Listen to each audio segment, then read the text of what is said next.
Malampir menawarkan untuk bertukar tawanan antara Raga Dewa Petir dan Sukma Kiai Ageng Jumantoro. Pertukaran itu harus kita gagalkan. Jangan pertemukan Sukma Dewa Petir dengan raganya, sehingga Dewa Petir akan menjadi arwah gentayangan. Ya, selidiki. Di mana Raga Dewa Petir disembunyikan? Baik, akan kuselidiki. Nanti hasilnya akan kuberitahu lagi. Ya, kita saling menjaga rahasia, ya.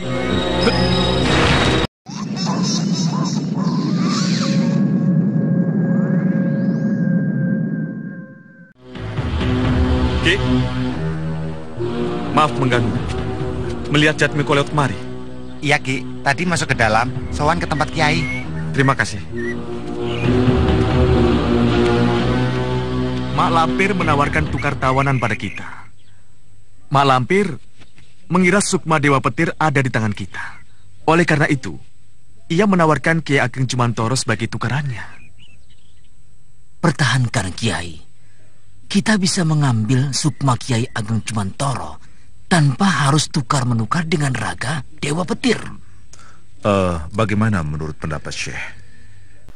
Di awal episode ini, kita menuju pada Jatmiko yang di saat itu sedang melaporkan tentang penemuan barunya setelah ia mengikuti Ki Wangsa yang baru saja bertemu dengan Setan Utara 3 dan merencanakan tentang pertukaran Raga Dewa Petir dengan Sukma Kiai Ageng Jembar Jumantoro. Syekh Maulana Bakir pun menjelaskan kalau dirinya setuju dengan pertukaran tersebut, sebab tidak ada salahnya jika mereka mendahulukan maslahat, yang artinya harus mengutamakan keselamatan. Kiai Jamas mengatakan yang terpenting adalah Sukma Kiai Ageng Jumantoro masuk dulu ke dalam raganya. Baru setelah itu, jika mereka akan menangkap kembali Dewa Petir, maka itu adalah usaha selanjutnya. Kiai Ageng Sebayu pun kemudian mengangkat Kiai Jamas dan Kiai Basari sebagai duta untuk menyampaikan pesan mereka kepada Mak Lampir. Semuanya tampak setuju, namun Kiai Jamas meminta kepada Jatmiko untuk ikut serta sebagai pengiring dan saksi jika terjadi sesuatu. Mereka pun kemudian segera berangkat menuju markas Dewa Petir. Sebentar, ada apa kan? Ada musuh.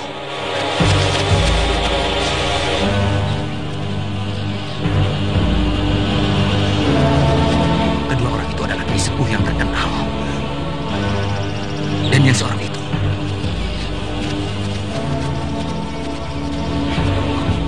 Jatmiko.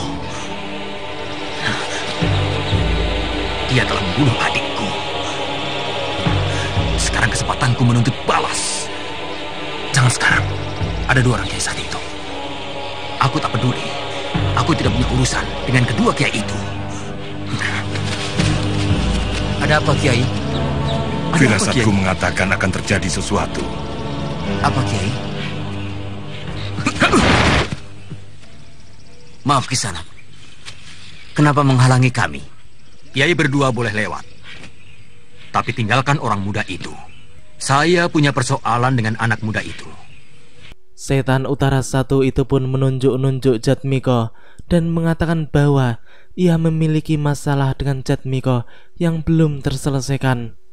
Ia pun menyuruh Kiai Jamas dan Kiai Basari untuk lewat. Namun Jatmiko harus tetap tinggal di situ. Melihat semua itu, Jatmiko sendiri pun kemudian menyuruh kedua kiai tersebut untuk melanjutkan perjalanannya, sedangkan dirinya sendiri akan menghadapi dua setan utara itu terlebih dahulu. Ia pun mengatakan bahwa ia sudah mengetahui tentang setan utara yang akan menuntut balas atas kematian adiknya yang telah dibunuhnya dalam peristiwa Pasir Putih. Setan Utara 1 itu tampak sangat membenci Jatmiko dan akan menuntut balas atas kematian adiknya. Namun Jatmiko melakukan semua itu bukan tanpa sebab. Adikmu itu mahal kecil. Berapa banyak rakyat yang telah dirampok, kemudian mereka dibunuh. Berapa banyak gadis yang telah diperkosanya. Kalau kamu hendak membela adikmu, berarti kamu sama dengan dia. Kamu pun patut dilenyapkan. aku kalau kau berani.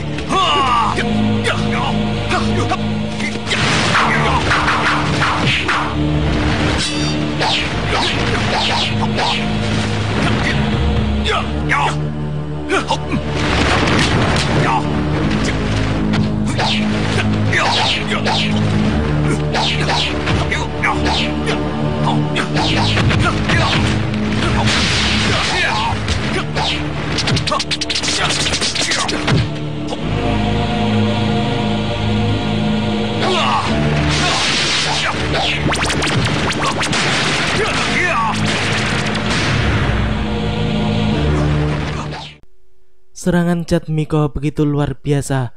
Ia tidak main-main terhadap setan utara satu yang telah membela orang yang dianggapnya sebagai penjahat keji. Ki Wangsa yang diam-diam mengikuti Kiai Jamas, Kiai Basari dan Jatmiko pun kini sedang mengintai. Namun sedari tadi ia hanya menyaksikan saja. Begitu pula dengan setan utara 3 yang tampaknya tidak mau ikut campur dalam masalah tersebut. Kiai Basari yang melihat setan utara 3 sedari tadi diam saja pun kemudian menegurnya. Mengapa lelaki berjubah itu hanya diam saja dan tidak menyerang dirinya ataupun Kiai Jamas?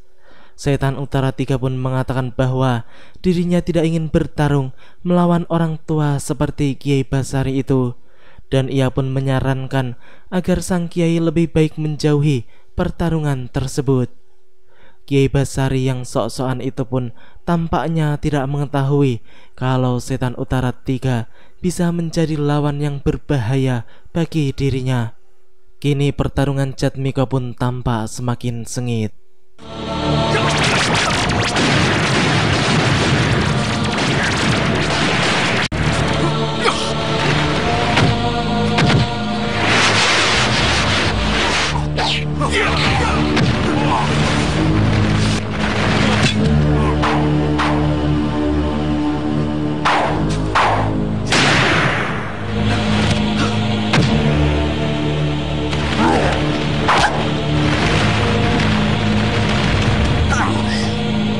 Hentikan pertarungan ini, Jatmiko.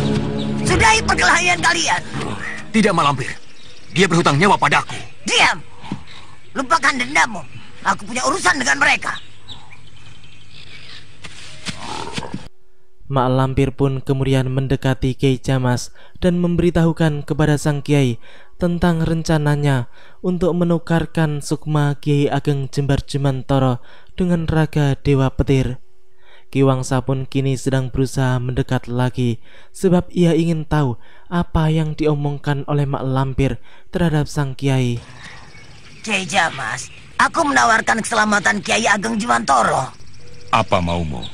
Akan aku lepaskan Kiai Ageng Jumantoro.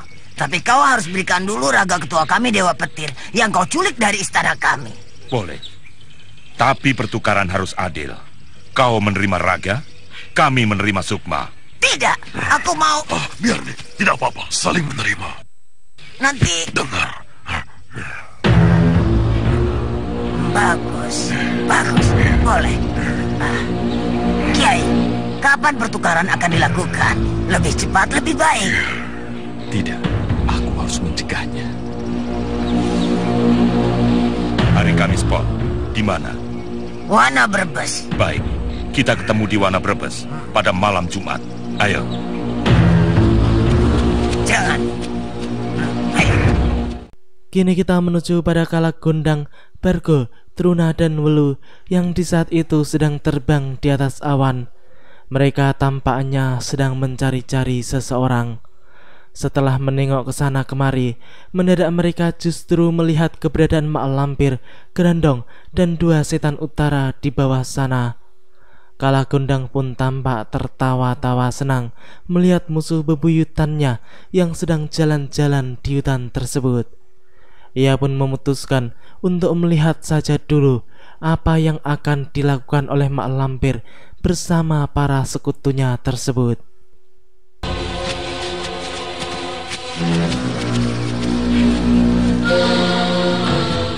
Ki Wangsa.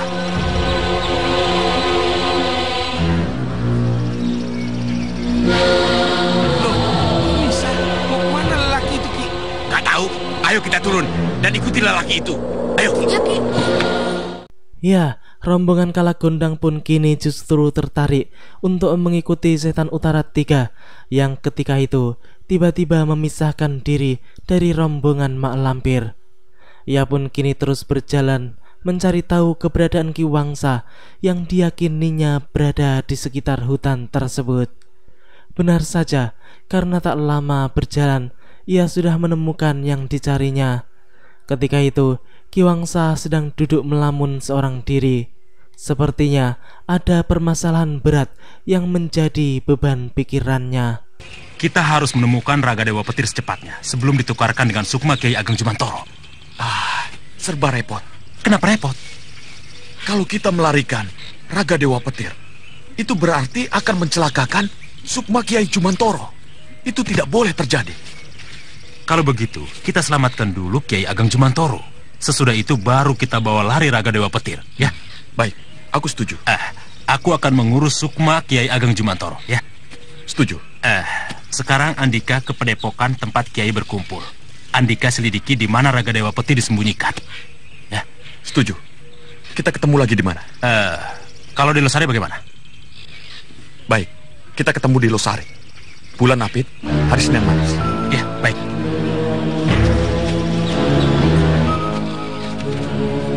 Ada apa, Ki? Ikuti orang itu. Dia tahu tempat Kiai Ageng Jumantoro disembunyikan. Kini Kalagondang dan kawan-kawannya itu pun benar-benar menjadi sangat tertarik untuk mengikuti setan utara 3 yang ternyata mengetahui letak penjara Kiai Ageng Jembar Jumantoro. Di malam itu, tampak Kiai Jamas yang sudah pulang ke padepokan setelah bertemu dengan Mak Lampir dan melakukan negosiasi. Sang Kiai pun melaporkan tentang waktu dan tempat pertukaran Raga Dewa Petir dengan sukma Kiai Ageng Jumantoro. Mendengar laporan Kiai Jamas, Kiai Ageng Sebayu pun mengatakan bahwa Mak Lampir sangat licik, sebab malam Jumat adalah malam yang mulia, malam yang tepat untuk beribadah, dan di saat itulah juga banyak setan-setan yang berkeliaran keluar, sehingga di saat seperti itulah Mak Lampir akan memanfaatkan setan-setan tersebut untuk kepentingan dirinya, yang artinya adalah Mak Lampir akan mempergunakan makhluk halus untuk memperdaya mereka. Kiai Jamas pun menduga bahwa di saat pertukaran nanti pasti tidak akan berjalan mulus, sebab Mak Lampir kemungkinan besar akan mengerahkan laskar silumannya untuk mempertahankan Kiai Ageng Jumantoro sebagai tawanannya.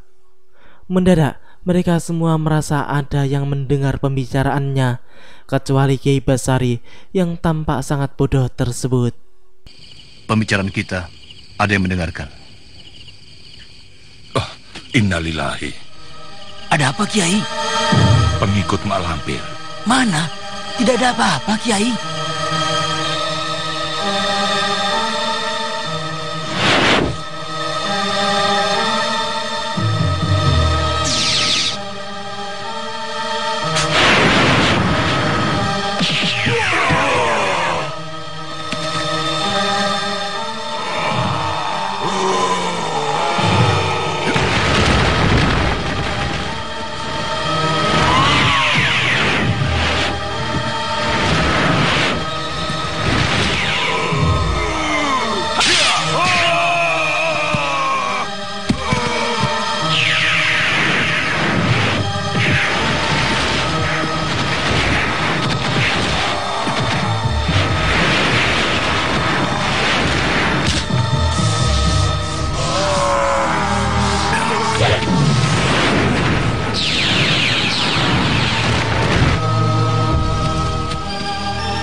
Kini kita kembali lagi pada setan utara 3 yang di saat itu masih diikuti oleh Kalagondang dan kawan-kawannya.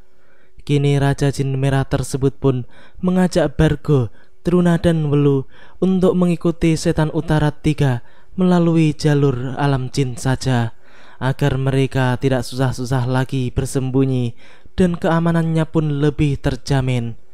Kini Setan Utara 3 telah memasuki sebuah bangunan besar yang merupakan tempat penjara sukma Kiai Ageng Jembar Jumantoro berada. Dan Kalagondang pun kini bisa mengikutinya dengan mudah tanpa bisa dilihat oleh mata manusia biasa. Kini Raja Jin Merah itu pun mencoba untuk mengadu domba antar prajurit, sehingga mereka kini saling bertarung sendiri.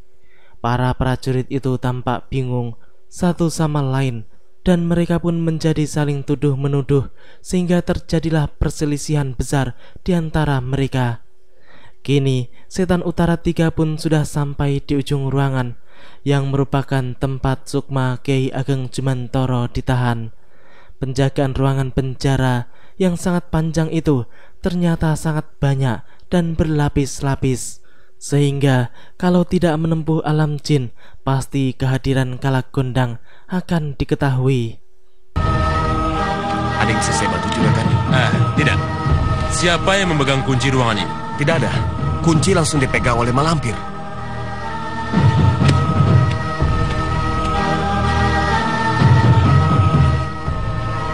Kira-kira siapa yang di dalam? Tidak tahu juragan. Kami hanya ditugaskan menjaga dengan kuat. 7 regu yang berjaga di tempat ini silih berganti.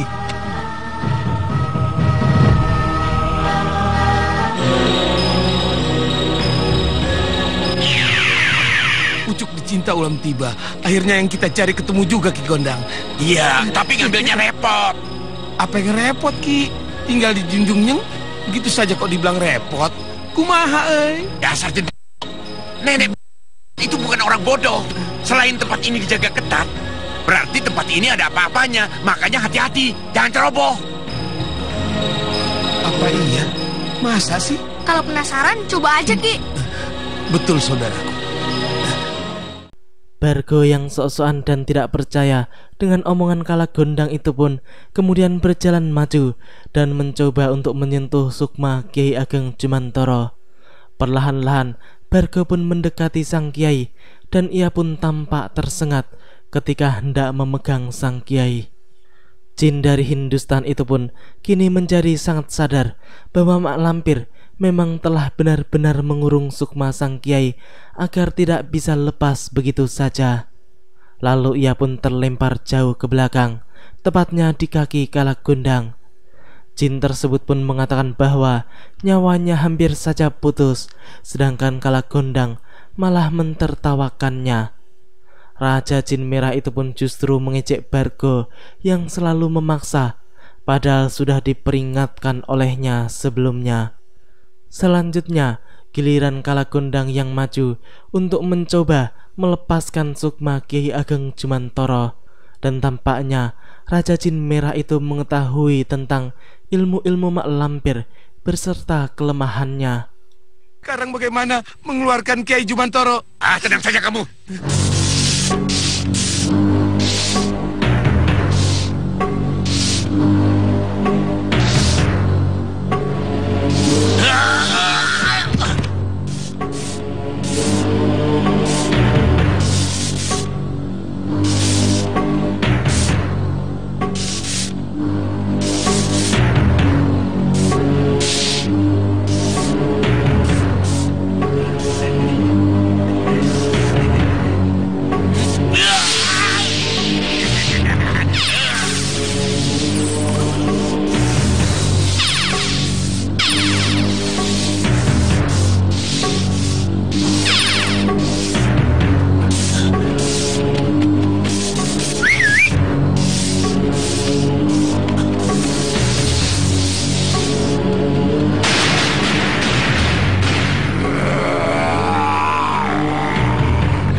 Juragan bisa marah.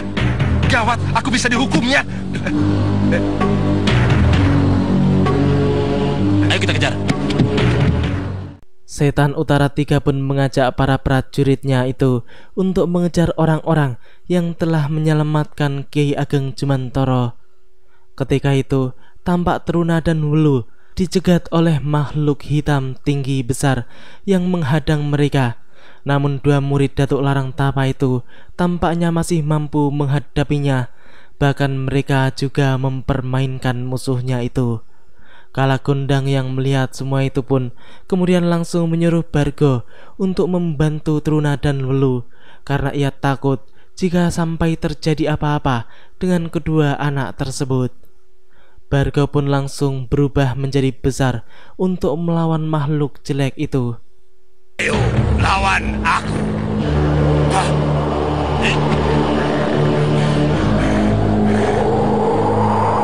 Ayo Bargo, terus Ayo, ajar, Bargo. ayo. Ajar terus, ajar.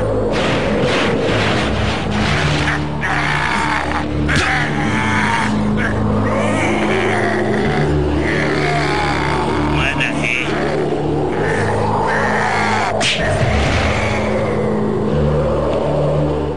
Ketika itu, Kalagundang pun merasa diikuti, dan ternyata memang benar di belakangnya terdapat banyak makhluk-makhluk siluman jelek yang merupakan penjaga penjara sukma Kiai Ageng Jembar Jumantoro.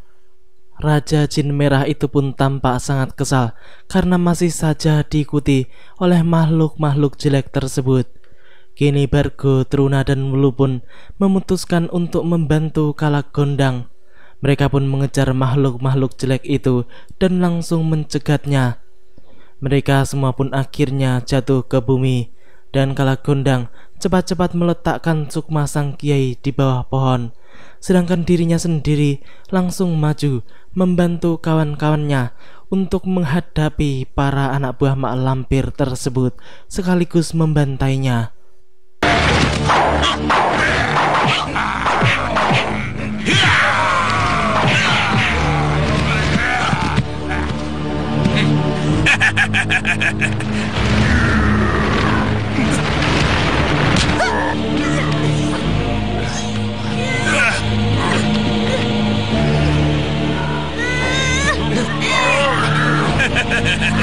Memang enak.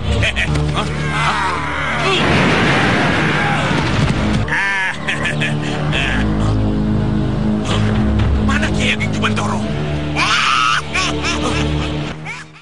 Kalagundang pun tampak sangat terkejut karena Kiai Ageng Jumantoro sudah tidak ada di tempatnya lagi dan diambil oleh mak lampir yang datang bersama dengan Grandong. Kalagundang pun cepat-cepat mengejarnya, sedangkan Bargo, Truna dan Wulu masih asik menghajar dan mengerjai Grandong. Kini setan jelek itu pun memanggil bala bantuan, yaitu dua siluman kalong yang diharapkannya bisa menghadapi ketiga lawannya itu. Akan tetapi ternyata Bargo pun menghalanginya, sehingga ia tidak bisa kabur begitu saja. Kini mereka pun menjadi 1 lawan 1, dan ternyata Wulu pun tampak yang pertama mampu mengalahkan lawannya dengan cepat. Sementara itu, mak lampir yang membawa sukma sang kiai pun kini diikuti oleh 2 orang, yaitu Grandong dan setan utara 3 yang tiba-tiba saja muncul.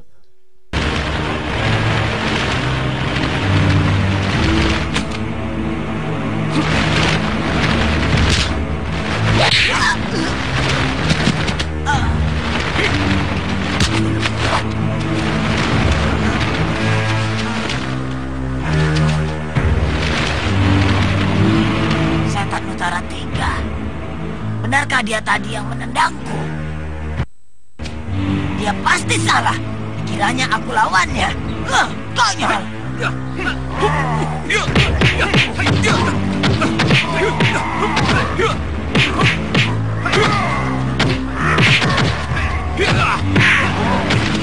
Grandong, tinggalkan lawan si cerewu itu. Rebut Jumantoro dan Kalagundang.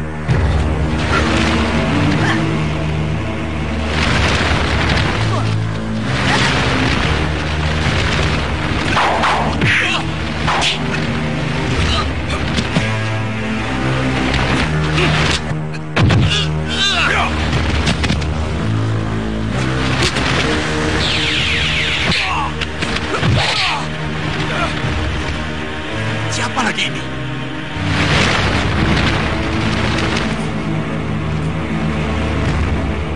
Sembalari Kiai Ageng Jumantoro, Ki? Mana aku tahu. Ya, kini Kiai Ageng Jumantoro pun telah jatuh ke tangan orang lain yang sama sekali tidak mereka ketahui siapanya. Mereka pun kemudian segera mengejarnya. Kini kita menuju pada padepokan Kiai Ageng Sebayu, di mana pada saat itu para kiai dan Ki Wangsa sedang membicarakan tentang pertukaran yang akan mereka lakukan bersama dengan Mak Lampir pada Jumat malam nanti. Ternyata Raga Dewa Petir selama ini ditawan di rumah Syekh Maulana Bakir yang dianggap aman. Syekh pun mengatakan bahwa ketika mereka akan mengambil Raga Dewa Petir pada hari Kamis nantinya, mereka harus melakukan pengawalan yang sangat ketat dan berlapis untuk menghindari hal-hal yang tidak diinginkan. Kiai Ageng Sebayu pun menjelaskan bahwa semua kiai harus ikut serta, ditambah Jatmiko dan Ki Wangsa.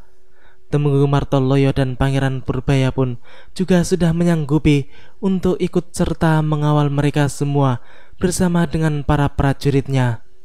Ki Wangsa pun juga telah mengatakan bahwa ada orang dalam Dewa Petir yang bisa mereka ajak untuk bekerja sama agar pertukaran bisa berjalan dengan baik.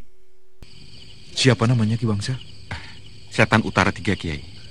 Ki Wangsa kenal benar orangnya? Bukan hanya kenal, bahkan selama ini kami selalu bekerja sama, bertukar warta dan saling mendukung melawan Dewa Petir. Coba Ki Wangsa hubungi orangnya. Pergilah bersama Jatmiko. Tentu tugas ini harus dilakukan secara rahasia. Bukankah begitu, Ki Wangsa? Betul, Kiai. Assalamualaikum. Waalaikumsalam warahmatullahi wabarakatuh. Seorang tamu ingin bicara empat mata dengan Kiai. Di mana orangnya? Di Peranginan. Beliau menunggu Kiai. Di tengah pembicaraan mereka, mendadak saja muncullah seorang tamu yang ternyata adalah Datuk Larang Tapa. Kiai Ageng Sebayu pun mencoba untuk menemuinya seorang diri. Setelah berbasa-basi sebentar, Datuk Larang Tapa pun mengatakan tujuannya datang ke tempat tersebut, yaitu untuk menyampaikan warta yang sangat penting. Sang Datuk pun tidak mau masuk karena ada orang yang tidak dikenalnya, yaitu Ki Wangsa. Kini Datuk pun menyampaikan warta penting yang dibawanya, bahwa Sukma Kiai Ageng Jumantoro telah diselamatkan olehnya. Hal itu jelas membuat Kiai Ageng Sebayu menjadi sangat terkejut, sebab tidak mudah untuk menemukannya, apalagi menyelamatkannya. Kini di dalam padepokan tinggal Jatmiko saja dan Ki Wangsa serta Syekh Maulana Bakir, yang kemudian memberikan arahan-arahan penting kepada Jatmiko tentang pengambilan Raga Dewa Petir di rumahnya. Sedangkan Ki Wangsa disuruh oleh Syekh Maulana untuk tetap tinggal di padepokan saja, sebab ia harus menyembuhkan luka dalamnya yang belum sembuh secara total. Bekas wakil Dewa Petir itu pun kemudian segera berpamitan untuk beristirahat, sekaligus guna menyelidiki tentang tamu yang baru saja datang tadi. Kalau begitu kita tidak usah mengadakan penukaran lagi. Jika Sukma Kiai Ageng Jumantoro ada di tangan Datuk. Sekarang juga kita masukkan Sukma Kiai Ageng Jumantoro ke dalam raganya. Di mana raga Kiai Ageng Jumantoro sekarang? Di kamar munajatnya. Apa perlu kita beritahu juga Syekh Maulana Bakir? Tidak usah, biar waktu Kiai Ageng Jumantoro muncul ada kejutan buat mereka. Iya. Kalau begitu, kita datangi raga Kiai Ageng Jumantoro. Iya. Mari.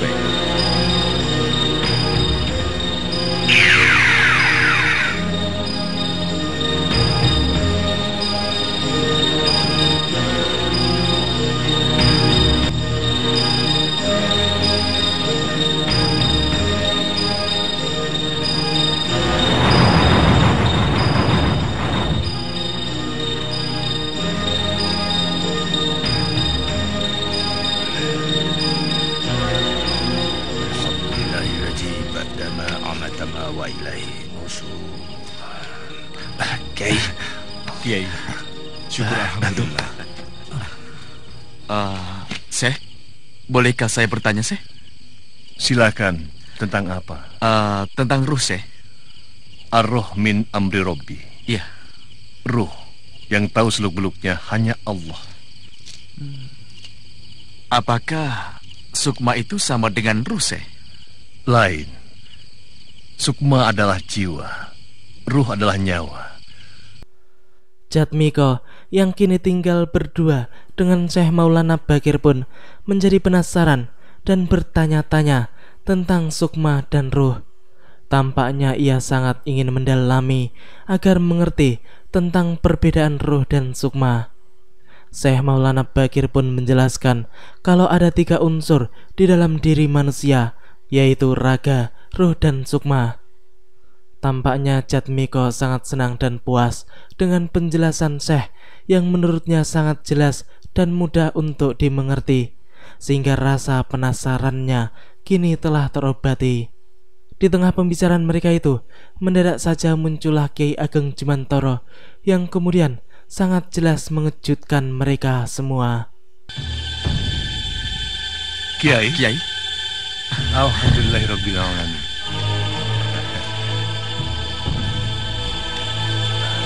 Alhamdulillah, Kiai bisa waluya jati seperti sedia kala.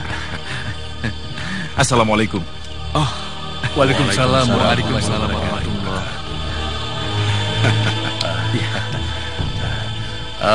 rupanya Datuk yang menolong Kiai Ageng. Silakan duduk. Mengherankan sekali. Sukma Kiai Ageng ditahan Dewa Petir dan Mak Lampir. Tapi tiba-tiba saja Datuk Larang Tapa yang membawanya kemari. Benar. Kami pun ingin tahu. Barangkali Datuk bisa menceritakan secara gamblang. Bagaimana kejadiannya, Datuk?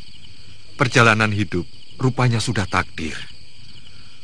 Aku sendiri pun tidak menyangka bahwa aku akan menjadi penolong Kiai Ageng Jumantoro. Demikianlah alur cerita di episode kali ini. Nantikan kelanjutan kisahnya di episode yang akan datang. Terima kasih bagi teman-teman semua yang udah mau nonton. Jangan lupa subscribe dan share, dan juga nyalain notifnya.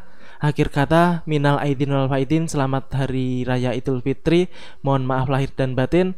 Wassalamualaikum warahmatullahi wabarakatuh.